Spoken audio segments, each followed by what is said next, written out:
Hello students, in the previous lecture we have seen the building blocks of Arduino program, that is different types of variable data types. Along with that we have seen the comparison operators, arithmetic, logical, relational, modulus and assignment operators. We have also seen the if else statement and switch case statement. Now in this lecture we are going to study about the control structures. In control structures, the first structure we have is a while loop.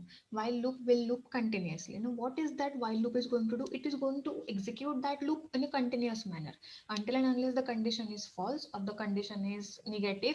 The loop is going to execute itself again and again for the infinite period of time. Okay, so sometimes something must change the tested variable or the while loop will never exit. Okay, now before going into the flowchart, let's understand the syntax of while loop. What is the syntax? While, whatever is the expression, and in the opening bracket we have to write our or statement. Right, now while the expression is true, your loop is going to execute. Once your statement is false, loop is going to exit itself. Okay, what is the thing? Whenever you until and unless your expression is true, your loop is going to execute itself. Once your expression is false, then it is going to exit the loop. Okay, so it can be execute as follows. Say this is what is your test expiration, whatever the condition is you're writing here. If this condition is true, then your program will go inside the loop only. Until and unless your condition is true, it is going to execute the loop. Once your condition is false, it is going to exit the loop. Right, what is the statement or syntax of while loop? It is while expression. Okay, as this expression is true, it is going to execute the loop. Once this expression becomes false, it is come out of the loop, and that is exit the loop. Right, next up we have a for loop. A for loop executes statement a predominant number of times. The control expression for the loop is initialized, tested and manipulated entirely within the for loop parenthesis. It is easy to debug the looping behavior of the structure as it is independent of activity inside the loop. Now, I know this statement sounds very confusing, but the syntax of for loop is going to be very simple. What is the syntax? For, in bracket, initializing the value. Okay, whatever the initializing value we have to apply, that value will be here. After that there is a control, and there is a increment or decrement operation. Okay, with the help of example I will explain. So the first thing is that we have to start with the example. So initially we have for loop, and for loop, this is my variable initial value of variable is 2. Now see here, initialize, the initial value of variable is 2. Now what is the control? I want to increase the value of this variable till 9.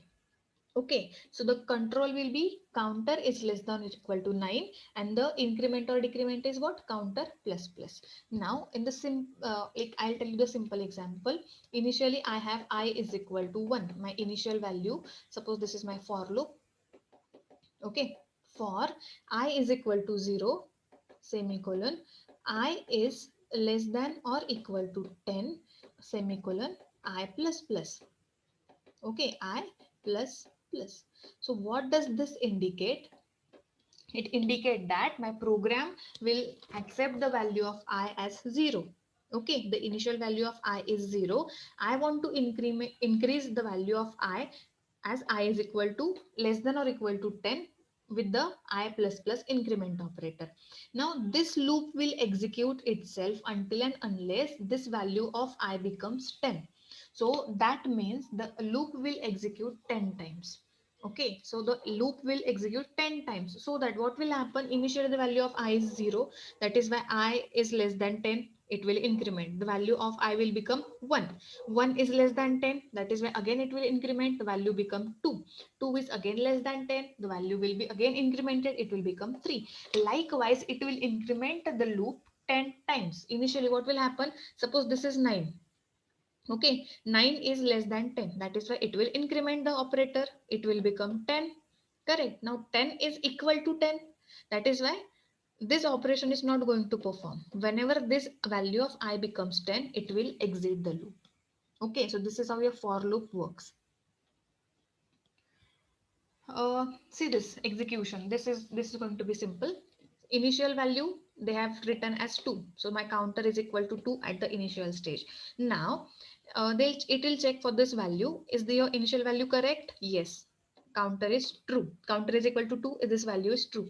Now as this is 2, your counter is going to check its value with 9. Is it less than or equal to 9? Yes, my value of counter is 2 and 2 is less than or equal to 9. So that is why if it is true, it is going to execute the loop. Okay, and incrementing the counter by 1. So value of counter will become 2 plus 1, 3. Okay, now the 3 value will be here. It will get compared with the 9. 3 is again less than 9. That is why it will again go inside the loop and increment the counter by 1 again. So value of counter will be 4. Likewise, this entire loop will execute 9 times. Oh, sorry, 10 times. Okay, so at the very last, what will happen? This value is suppose 8. Okay, 8 is less than equal to 9. That is why your program will go inside the loop. It will increment the counter. Counter becomes 8 plus 1 as 9. This 9 value is fed here. 9 is equal to 9. That is why this condition is, again this condition is true. Now it will again go inside the loop, increment the counter. Now counter will become 10. Now is 10 is greater than or equal to 9? No, this condition is false. That is why when this condition is false, the program will exit the for loop. Okay, I hope everybody is clear with the concept of while loop and for loop. Up next, we have to study we have to write the program. Actually, how we are going to write the program for Arduino and which kind of program we are going to write? We are going to write LED blinking. Now, what is LED blinking? Continuous on and off of your LED signal or LED light emitting diode. Right. Now, LED are small, powerful lights. LED are small powerful lights that are used in many different applications. To start, we will work on the blinking of LED. The hello world of microcontrollers. It is simple as turning a light on and off. Establishing an important baseline, we will give you a solid foundation as we work towards the experiment that are more complex. Now, to write a program for LED blinking, which components we are required with. So you will require the following components: one breadboard, one Arduino Uno, one LED, one resistor whose value will be 330 ohm, and two jumper wires. Okay, now the procedure is how whatever it is shown in the figure, you have to make a connections like that. Okay, there is a LED, there is a resistor and the connections. Okay, while doing a practical, I will explain how to make these connections. Now how to write the program for this LED blinking. Okay, so here is the program of LED blinking as it is written in the Word file. It is showing those blue and red lines. It is not of any kind of error. The code is exactly correct. Okay, now the program for LED blinking. First thing you need to understand that while writing a program in Arduino, we have to declare the pins. Whichever pins we are going to use, we have to declare those pins initially. Correct. Now here I am going to use a one pin for LED and I am declaring that pin as LED pin because I know I am going to connect the LED to that pin. That is why I'm just naming that pin as LED pin. Okay. Next, the another thing is that there are two functions, read and write. Whenever we want to give the input, then in that case we can just uh, assign that pin as input pin or write pin. Okay, whenever we want to read the data from that pin or whenever we want to take the output from that pin, we have to define that pin as a write pin. Okay, after that there is one more thing. Pin mode function is there in Arduino. What is pin mode? Suppose here I have declared my pin as LED pin. Correct. This is my one pin of Arduino which I am going to use while uploading this program. Now this pin is input pin or output pin. Okay, and to define the type of pin, we are using this pin mode function.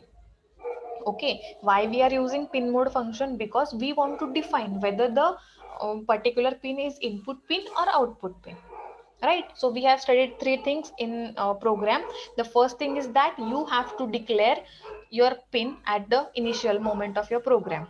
Okay, what you have to define the pin first and then you can use it.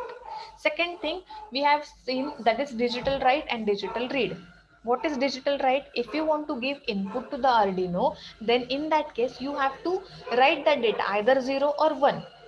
Okay, and that is how you can just make use of digital write pin. The next thing is that digital read. If you want to take output from the Arduino board, then in that case you are going to read the pin, right? In that case we will use a digital read pin.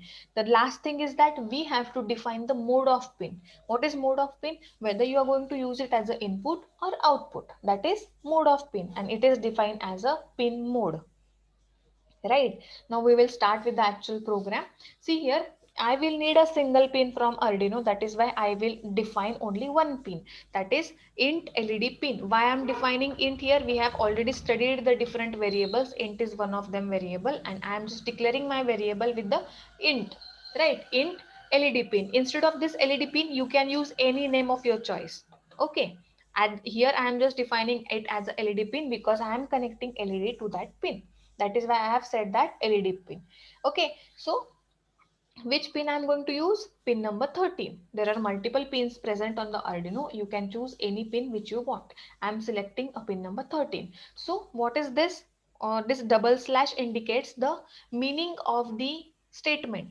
This is my actual statement, and once we start the double slash, this is the comment. Okay, what is comment? Meaning of this line. Your program does not, this portion is compulsory, it's not compulsory, it is an optional thing.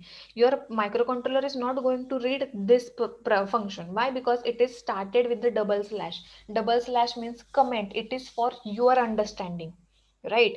Whatever is the meaning of this line is explained here. What is this? Select pin for LED.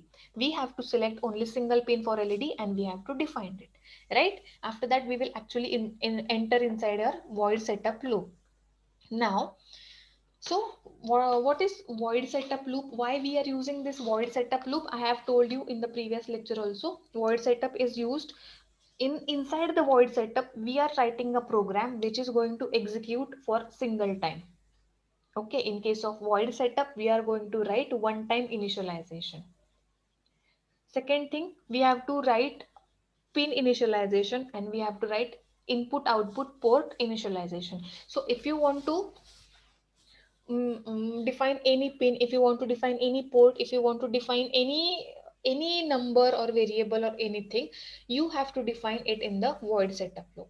Okay, so what I am defining here, I am defining the mode of the pin mode. Okay, this is the syntax. Pin mode, here M is capital. So remember one more thing, in case of Arduino, the program or the software is case sensitive. If you are writing LED pin, see here you are writing LED pin, P is capital, and inside the program if you write P small, it will give you an error. That is why just focus on the spelling. Okay, in case of pin mode, M is capital. What is the syntax? In bracket, the number of pin or name of the pin. Here the name of my pin is LED pin, right? Or instead of LED pin, I can write 13. That is fine. Comma. You have to define the type of the pin. Either it is input or output, right? Pin mode in bracket, name or number of the pin, comma, output, right? Bracket complete. In the like void setup is already done. What we declare in the void setup? The pin configuration, whether we are using that pin as input or output, correct? Next, void loop. What is void loop? This loop is going to execute for a continuous period of time, right? So the first thing is that what we have to do, digital write. Whatever the pin we have selected for the LED, we have to provide some supply to that pin, right? Then and then only it will turn on. Okay, whenever we apply some sort of supply to the LED pin, in that case only it is going to turn on. And here I am just, see, I have already told you digital write and digital read. Write is used to give input and read is used for accepting the output or just reading the output. Here I want to give the input, and how to give input? With the help of digital write. We have to write that pin. We have to say whether it is high or low, right? That is why we are using digital write. In bracket LED pin, because we have given this name to the pin, right? LED pin, comma, the value will be high. So remember, what is high? 1. What is low? 0. So here we are going to apply only 0 and 1 signal. Okay. So digital write in bracket LED pin, comma, high. What does that mean? This means that you are writing your LED pin as high. That means you are giving high supply to your LED. Correct. Next up, once the LED is on, I want the delay of 1000 seconds. Okay, so 1000 microseconds. Correct. This delay is in microsecond. Once the LED is on, it should on for 1000 microseconds. Correct. Now, after that, I want to turn off the LED. So that is, what does that? How to write that? Digital write, comma, LED pin. I want to write this LED pin as low. Correct. Here we have on the LED. Now I want to off the LED. To off the LED, I use the low function. High and low. High means on, low means off. Okay. What is the meaning of this line? Turn the LED off by making the voltage low. So we are turning the LED off. Again, there is a delay. Correct. So this is how your program can be written for LED blinking. It is very simple. We have to remember few syntax first. Okay. Once we are done with the LED blinking program, we have another program, and maybe we'll discuss that program of switch button, push button, sorry. Okay, so we are done with this program of LED blinking. Right, now we have to study the program of push button, and we will discuss that push button program in the next lecture.